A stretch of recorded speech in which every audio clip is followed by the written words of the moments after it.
Hello, astrology lovers.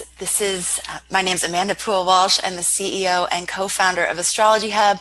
And today I am here with Rose Pavlov, who is the CEO and founder of an organization called Ivy Child. And hold on one second. Okay. So Rose is joining us today because her contribution to our upcoming global eclipse meditation is very, very, very important, which I'm going to tell you about. But one of the reasons why we are partnering up with Ivy Child for the eclipse meditation series is because one of the major eclipse themes, well, a couple of the major eclipse themes are planting the seeds for a new future. So kind of recognizing what's happening around us that is no longer working, is no longer serving the highest good for everybody, and planting the seeds for a new vision, a new future, a new way of approaching things. And so the other theme that is very relevant to what we're talking about today is the eclipse theme of stepping into leadership from a heart space. So we're all being called to step into our own unique role of leadership. And that doesn't look the way we always thought. It doesn't mean the CEO or, the president. It means becoming a leader in your own life, in your own family, in your community, for yourself, even allowing yourself to be led by your heart. So these themes of planting seeds for a new future and the theme of heart-based leadership, for me, it became very obvious that one of the major focuses of the eclipse event that we're putting on needs to be about our children, needs to be about them as the future generation who will actually at some point take the torch from all of us and lead humanity and lead the planet. So as I was reflecting on this, it was like, okay, well, what would be the most important skill set or gift really that we could give the children so that they have the tools they need to do that effectively? And in a new way, not in the way that it's always been done, in a way that could actually make space for innovation and creativity and solutions, harmonious solutions. And to me, it became very obvious that one of the best skills we could give them is the ability for them to connect in with their own higher guidance, the ability for them to tune in and to find that place, that peaceful place within where there are answers to problems that are seemingly unsolvable. And so any of you who, I'd love to ask, my first question for you is, how many of you meditate right now and have found the gift of that tool in your life? And it doesn't have to look the way that you might think when you think of meditation, where it's, you're sitting and you have a mudra with your hands and you're oming. It can look a lot of different ways, but how many of you would say that you do meditate today in your life? I'd love to see. Okay. Okay, great. So I want to ask, if you learned how to do this, when did you learn how to meditate? That's what I want to ask next. When did you learn how to meditate? Because for me, it's happened much later in my life. It's happened in my 30s versus like when I was a child. But how many of you, when did you actually start to learn meditation? Okay. So some of you, since you're a very young child, amazing. Okay. That definitely wasn't my experience. And I don't know, the majority of people here. But my question is, how do you think your life would be different had you had this tool early on? For those of you who did get in touch with it later, how might your life have been different had you had that tool? Maybe if your parents had taught you, or your teachers at school had taught you, or what would your life have been like if you were learning yoga and these practices that help us to stay centered and calm and peaceful way back when you were 4, 5, 6, 8, 9, 10, 14, 15, 16. How might your life have been different? And you don't have to answer that, but I just want you to reflect on that, because that is why we're doing what we're doing in terms of the charity aspect of the Global Eclipse Meditation Series. So for those of you who don't know, I just have to do one more caveat before we get right to Rose. And Rose is actually going to leave us with a very special gift today. She's going to actually leave us with a meditation. For those of you who don't meditate right now, you're actually going to be left with a tool that you can use to tune into that and experience that today. So for those of you who don't know, and I keep talking about this global eclipse meditation event, we are hosting a series of 14 days of meditation starting on Monday. And these meditations will be led by a different astrologer, spiritual teacher, meditation teacher.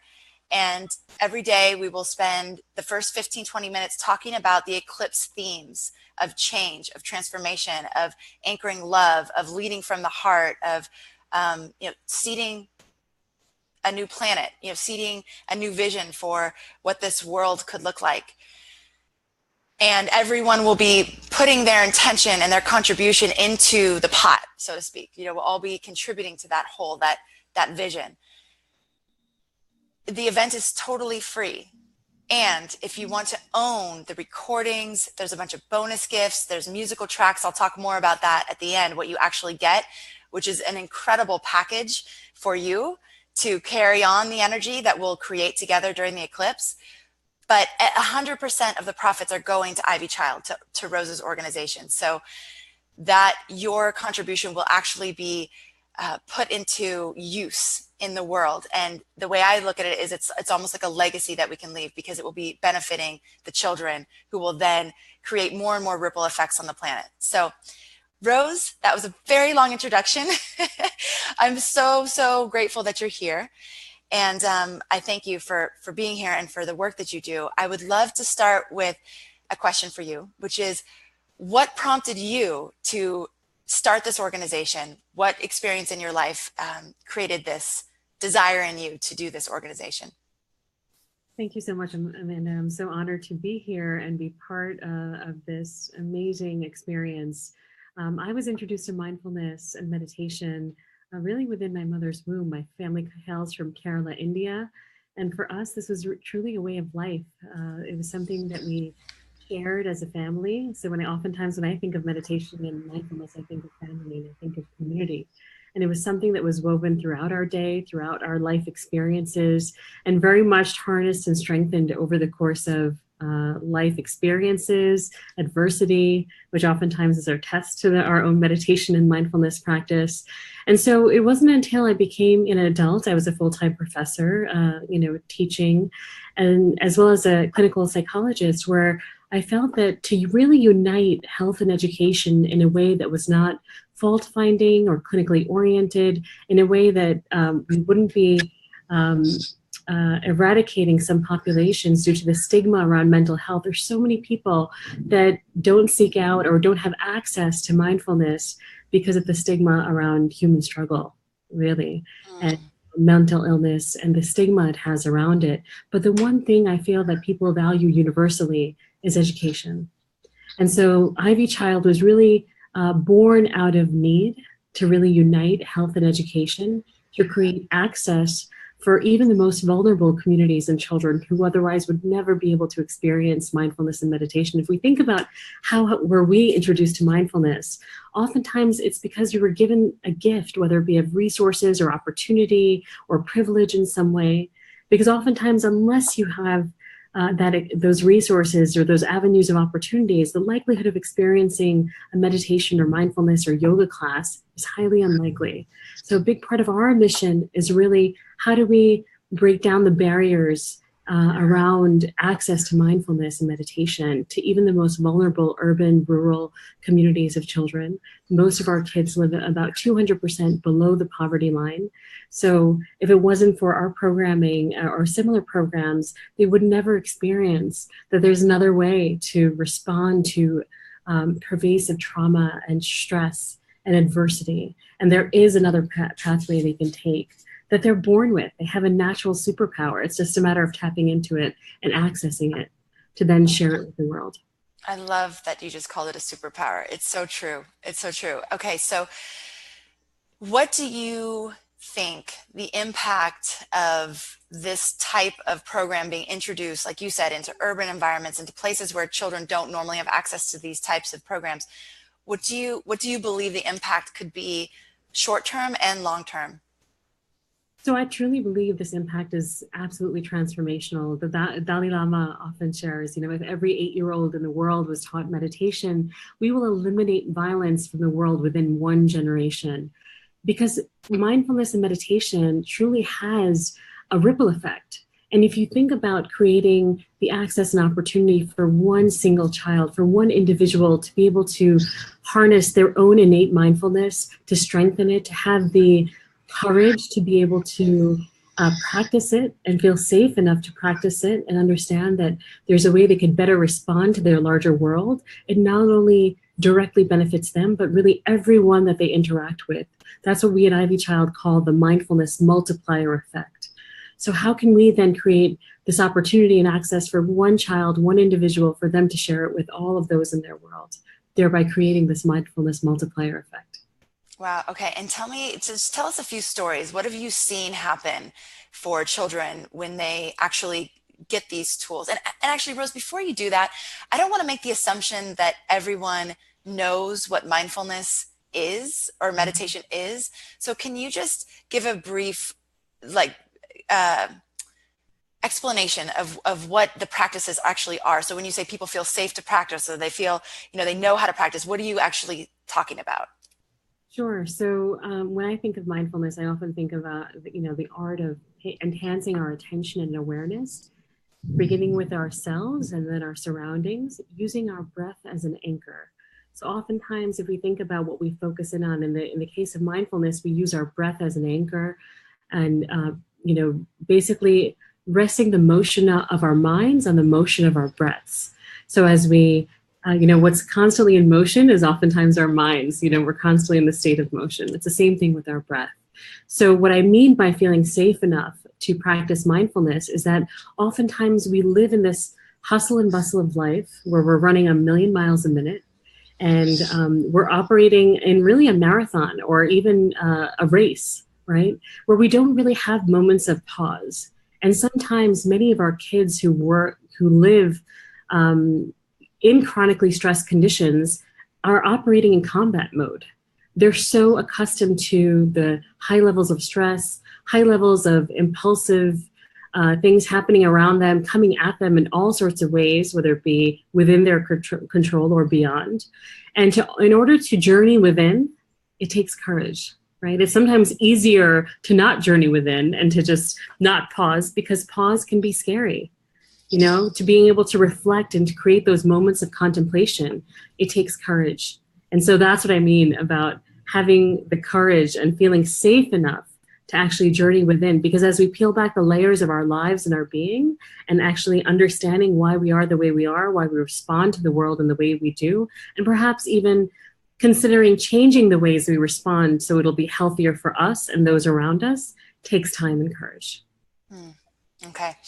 And that word courage, this word courage is a major eclipse theme.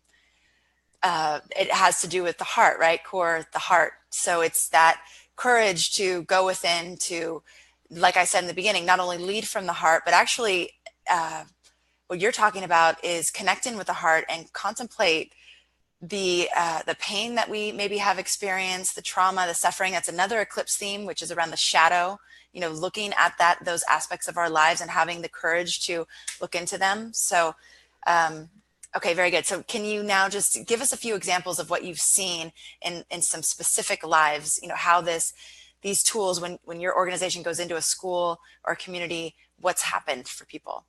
Sure, absolutely. So I think of one of our initial programs that happened in inner city in Massachusetts. And these were with middle school girls who were impacted by pervasive levels of trauma, who were at risk for being part of gangs. And when we actually surveyed the school data around kids who had the most severe struggle around their ability to self-regulate and impulse control, it was actually middle school girls. And as being a mother of daughters, this was something that was very striking to me. And so what we discovered very quickly is that So when you say impulse control, you mean something happens to the middle school girl and then she just lashes, right. Whatever that looks like. Okay. Right. So that can be emotional regulation. That can be the the girl's regulation, like relationship with people, with partners, whether it be, family partners, friendship partners, romantic partners, their relationship to food. They're basically their relationship with every facet of their larger world, right? Because it takes being responsive and not reactive no matter what we do. It's our decisions around our own health and our nutritional health, our own decisions around how much rest we get. It's our own decisions around our social support and who we choose to have in our lives and who we choose to spend time with, as well as, our ability to be compassionate, right? So giving ourselves the permission to be human, because anyone in a chronically stressed environment is going to experience stress. No matter if you're in a chronically stressed environment or you're probably in a less stressed environment, the one thing that unites us all is that we all experience stress and adversity at some point. And what are the beliefs that we carry? Like for example, for our kids in this inner city program, they were so accustomed to operating in combat mode. And I think of one in particular who was the instigator, and she was self-admittedly calling herself the instigator, the one who was causing the trouble, who was angry all of the time. But beyond that was a lot of pain, was a lot of trauma, unresolved trauma. Her own story was, really quite traumatic and tragic. Both of her parents were incarcerated for a variety of reasons and in and out of incarceration. And so she was the oldest of 5 children and really became the parent to her siblings over time. And she had this very rough exterior, and as a result got her into a lot of trouble, both at school where she was acting out. She would miss school because she was working several jobs outside of school to help keep things afloat for her family, because her family had been divided and dispersed through the Department of Children and Families, and now she had a extended relative who had gotten custody, and she really was trying to preserve having all of her siblings under one roof, which was really her goal. But if you met her, she wouldn't share her story, and all you see was this really, quite frankly, bad behavior. And the behavior I see as the language of a child, right? The behavior is really the language of the child. And if you think about, a large ice glacier, all you see is the ice above the surface. If you look below the surface, it goes far deeper as to all that's happened that has now brought the glacier to its mounting large surface. But there's so much that's going on beneath the surface. So our programs ran daily as part of a mandatory class in mindfulness, in which the girls participated in daily as part of their 1 hour day. Just as they took English, math, science, history, they took a mindfulness class. And so it took months before kids felt safe enough, and this particular child felt safe enough to actually journey within, to understand her own life circumstance and why she reacted with such anger and oftentimes even violence or aggression, and how there was other ways for what she could better respond to the world and how she could better respond to the world. And so she was a natural leader. She's someone who can naturally lead. Unfortunately, she was using her leadership skills in all the wrong ways. But when she was able to shift her mindset and to make other decisions that were far more sounder and constructive, she was able to use those same leadership skills in positive ways. She started to excel at school. She started to, even in the heat of the moment where she would actually she said in earlier years, I would either want to throw something, or in earlier months want to throw something or someone.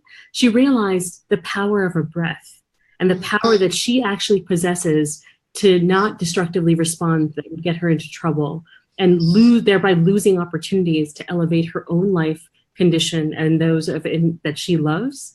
And so that was really an opportunity for her that created insight, as well as being compassionate with herself and as well as those that she loves. Self-compassion is a hard thing to learn and to practice and really master. Oftentimes we are our own worst critics.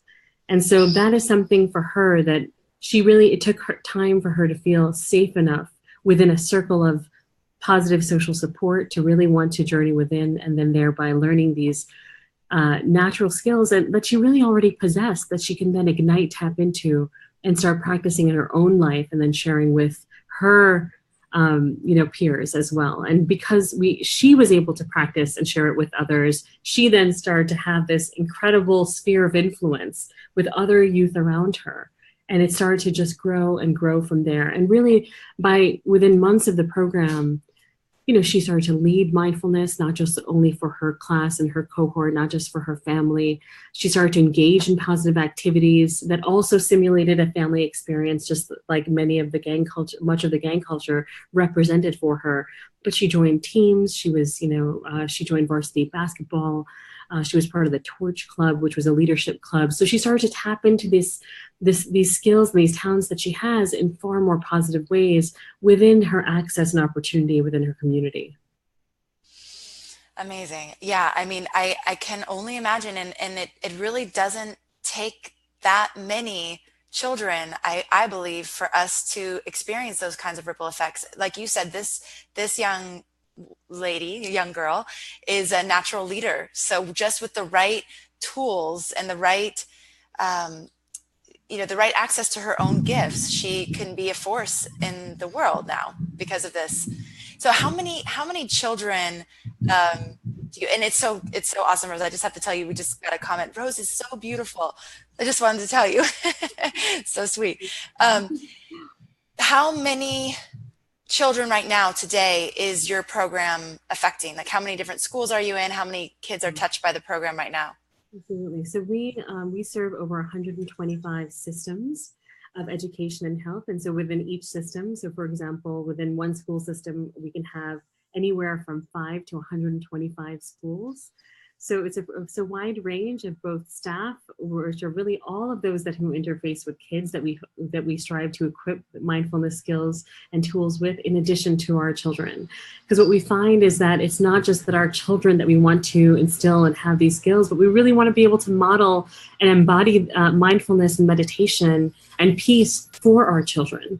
So that sometimes is a far larger challenge than instilling this in children, because I feel as though if children are given the pathway and opportunity, particularly in their early years, they become incredible ambassadors for social change, and they then start to share it with their larger world with such ease and grace and confidence that we as adults can really look at children as our own teachers and leaders. Yeah. Okay, so Heather says, there's a movement in the current U.S. presidential administration to bring prayer into schools. I'm not sure they would accept holistic meditation as an alternative. Parents will have to be the teachers for this practice. Have you had experience with this yet, Rose? Yes. So especially when someone like me is offering mindfulness, oftentimes, religion sometimes does come up as a question. And what we know is that especially within the public education sector, this absolutely has to be taught in a secular capacity, because otherwise people get so caught up in the nature and how it's approached. But now, thanks to the gift of Western research, there is so much research really to validate what communities across the globe, including my very own in India, have been doing for generations. So really teaching this from an entirely holistic perspective is so impactful and so obvious in terms of the research and what it shows us around sound decision making, attention, enhancing engagement amongst kids. So that's really the approach that we use, is the secular approach. And research also shows us that if you come from faith communities, if you already come with a devout, whether it be meditation practice or faith practice, you actually have an added edge when it comes to then learning and engaging in mindfulness practice, because you're already primed to creating these spaces for contemplation and meditation in your life. So you kind of have an added edge, whether as a child or an adult, as you engage further with this work. Okay, so can you just dive into the research a little bit more? Can you tell us what the research finds in terms of children and meditation, and even not just children? I mean, because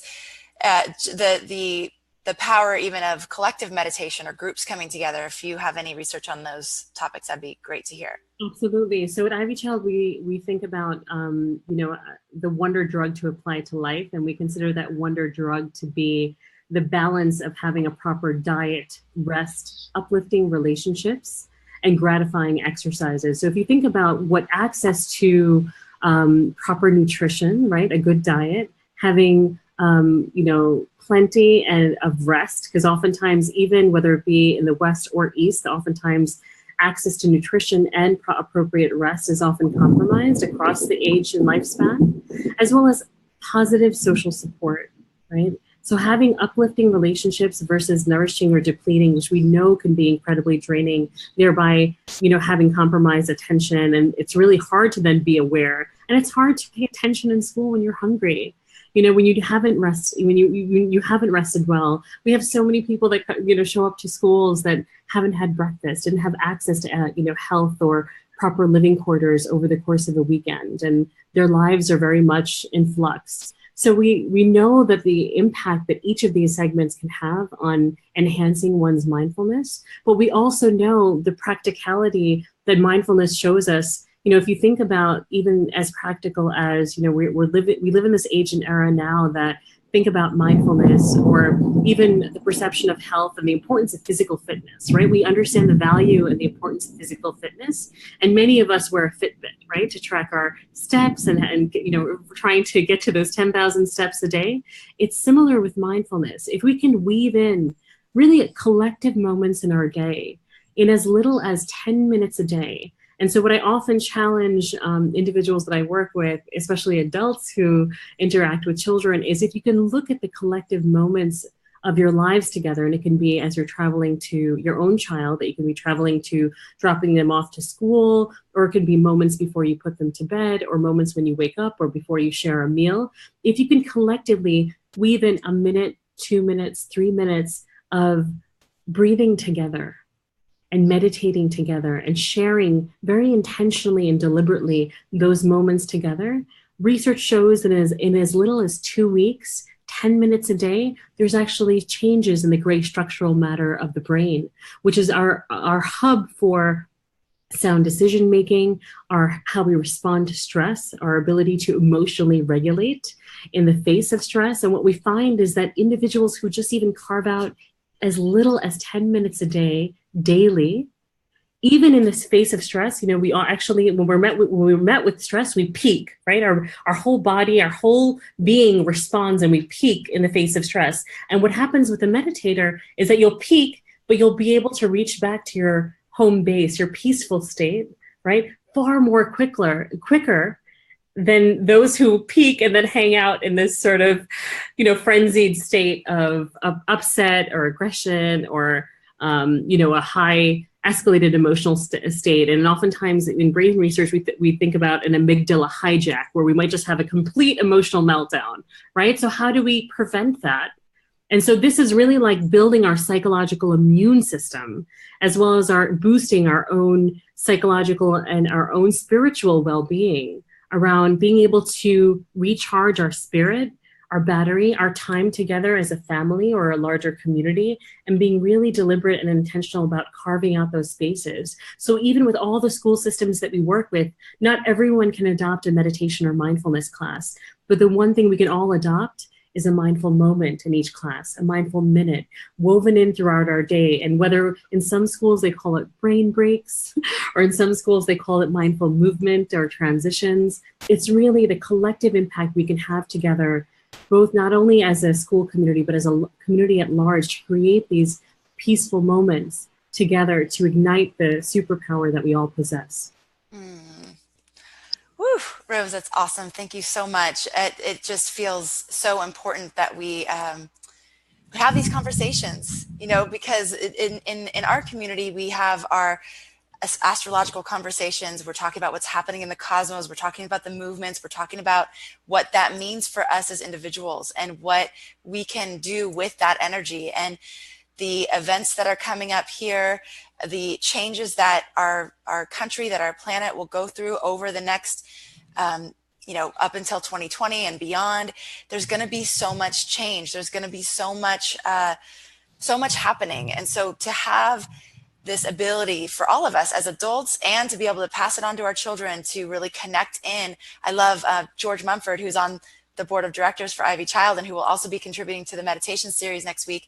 His meditation is going to be called In the Eye of the Hurricane, because as this is happening, to have these anchors and to have each one of us play the role of the anchor in our own life in our community, in our family, and to have the ability to do that, it's not easy. I mean, I grew up very reactive. Like that was one of the things, you know, something would happen, it was like, boom, I would just fly off the handle. And I didn't even know how to begin to address that because it happened so quickly that there was no moment to even like change my behavior. You know what I'm saying? So having the ability now to do the pause, to just like take a breath, to remove myself from the situation, take a moment to go inside, and then when I'm ready to come back to whatever situation it is, has changed everything for me.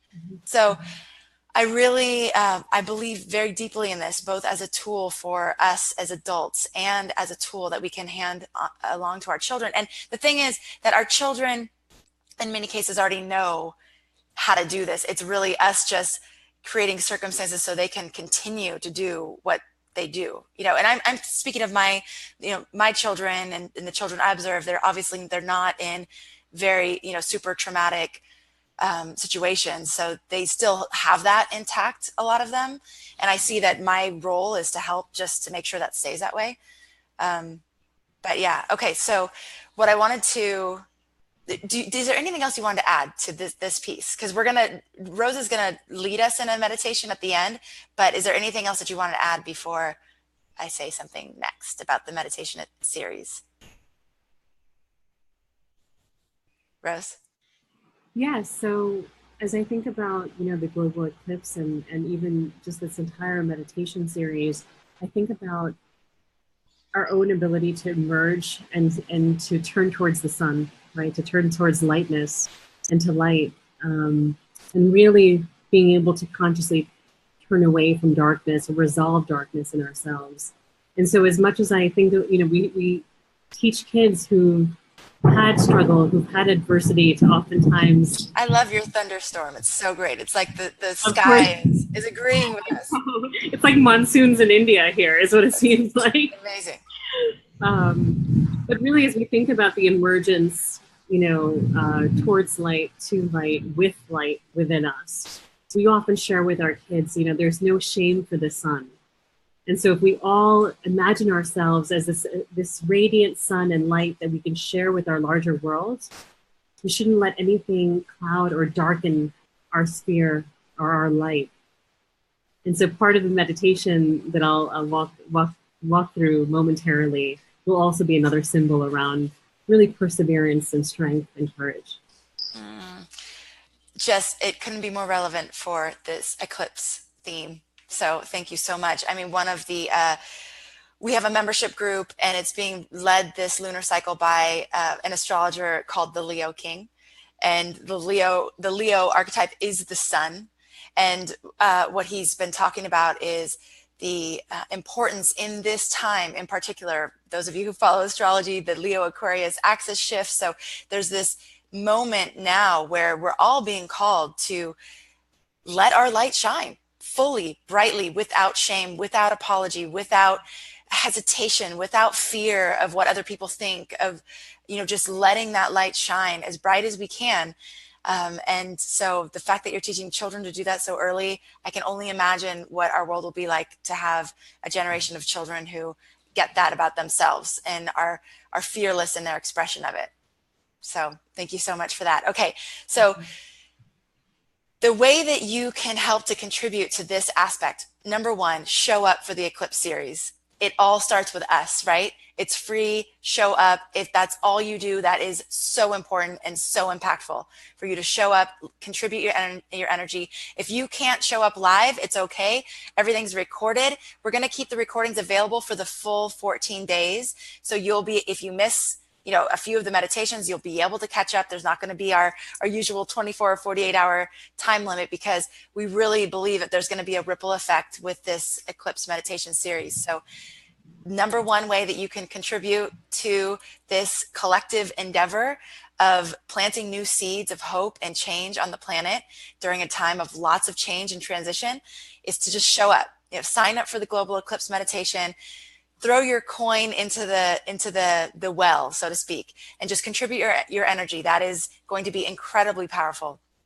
Number two, if you're moved to, and if you have the resources for, there is a way to contribute financially to Ivy Child, and you benefit as well. So all of the recordings from the meditation series, and then we have a whole host of gifts that come along with this, and it's $97. 100% of the profits are being donated to Ivy Child. But what you get is all the recordings from the Eclipse Meditation series for life. So you own them. You could always go back to them. You get gifts from the speaker. So things like a hypnosis guided meditations from a woman named Diane Jordan. She has one to help you release stress, to help you with sleep. We have Donna Woodwell, who has contributed her sun and moon shamanic astrology journey. So it's a journey to the sun, a journey to the moon to cultivate your relationship with these energies. We have the Breath of Soul meditation from Adam Gainsbourg, a meditation that literally had most of the participants when we did it last as a group crying and just completely blown away with how potent and powerful his Breath of Soul meditation is. One of the contributors to the Global Eclipse Meditation series, Ron Baker, is giving 6 videos that will help you cultivate that really solid and deep connection with yourself. Gemini Brett is contributing 4 hours of an eclipse magic presentation he did called Enter the Dragon. Amazing woman that you're all going to get to meet, Anita Briggs, is offering a 25-minute guided meditation MP3 that will help you connect with your third eye center, your heart, and your gut. So these 3 really important centers for staying in that place of inner knowing and guidance. You'll also get music. So we've had musical artists who have said, we believe in what you're doing. We want to contribute. So we have a woman named Susan Tang. She's an award-winning flutist. She is offering 3 tracks from her CD called Flute Meditations for the Heart and the Soul. We have Aloka, a band from Hawaii, who has offered 3 MP3 tracks from their album, Beautiful Mystery. And then we have 3 tracks from another amazing inspirational band called One Door Land. So you're going to get all of this. We have added up the value of this. It's at least $527. You're going to get all of it for $97, and 100% of the profits are going to Ivy Child. So it's like a win-win-win-win-win-win-win. And I really believe that the future is about these kinds of scenarios that are win-win-win-win-wins. You know, that we need to find opportunities to offer our gifts and to have those contributions benefit all. So this was one way that I could think of to do this for this event. It's not even that I thought of to do this. This was actually handed to me. This was like, my guidance was very clear on exactly how this needed to happen, where the money needed to go. 100% of it needed to go, not 10%, not 50%, 100%. So that is why we're doing this way. And I thank all of you for your contribution, even showing up on these lives, every bit of energy towards creating a new way of doing things on this planet is helpful in a very, very profound way. So thank you so much. I appreciate all of your support and all of your energy. So, okay, can we do the meditation together now? Absolutely. And I just want to thank you, Amanda, for your vision and your commitment to helping transform the lives of our children. And I just want a deep bow of gratitude to you and your entire team. And thank you for all of you who are participating in supporting our work and endeavor as well. Ooh, that is amazing, that thunder, wow. Yes, and the sky agrees. Actually, I love Maurice Fernandez, an astrologer who's going to be leading us in our membership group next lunar cycle, was talking about how Aquarius is the sky. So Aquarius is the lightning, the thunder, all of it, and how Aquarius, that, you know, the energy or the archetype of Aquarius is meant to light the fire of the heart, the Leo. And then the Leo then shares that and actually does the work and goes out into the world. But the Aquarius is there just guiding and sending the information down and is that link to the divine intelligence. So your experience right now with your big thunderstorm is really illuminating that, which is awesome. Yes, the universe agrees. Yes. Okay, so do you want to guide us in one of the meditations now? Is this one that we could share with children if we do work with children in our lives? Absolutely, absolutely. And so I'm going to make the link available via the Facebook Live comments. I just shared it in the group, so the link can be posted as well. And this is really what we call the lotus flower meditation. And so we think of the lotus flower oftentimes as a reflection of our own lives. And we think about the lotus flower is a unique flower that seeds and blossoms simultaneously and thrives and perseveres and flourishes and blossoms in the muddiest and muckiest of circumstances. So if we think of our lives as a lotus flower, how can we persevere with courage, strength, and vitality to continue to strive and persevere and blossom just as a lotus flower? So this link, which is also available on Vimeo, we're just going to simulate as the lotus flower opens, breathing in, and as it closes, breathing out. So if you sit comfortably, and oftentimes kids really like anchoring visually on something to help them pay close attention, and they appreciate the motion as well. And so this can be done seated. It can be opening our arms wide and then closing, bringing our hands to heart center. And it can be done a variety of ways.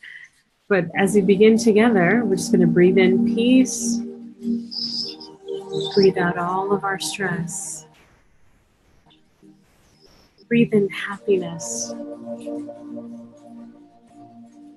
breathe out any sadness, breathe in hope, possibility, breathe out worry, breathe in love,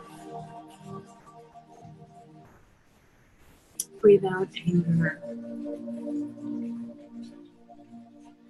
and breathing in peace, breathing out stress. Breathe in happiness and joy, breathing out sadness, pain, breathing in hope, possibility, breathing out worry, breathe in love, breathe out anger and hate, breathe in peace, breathe out stress, breathe in happiness and joy, breathe out sadness and pain, breathe in hope, breathe out worry, breathe in love,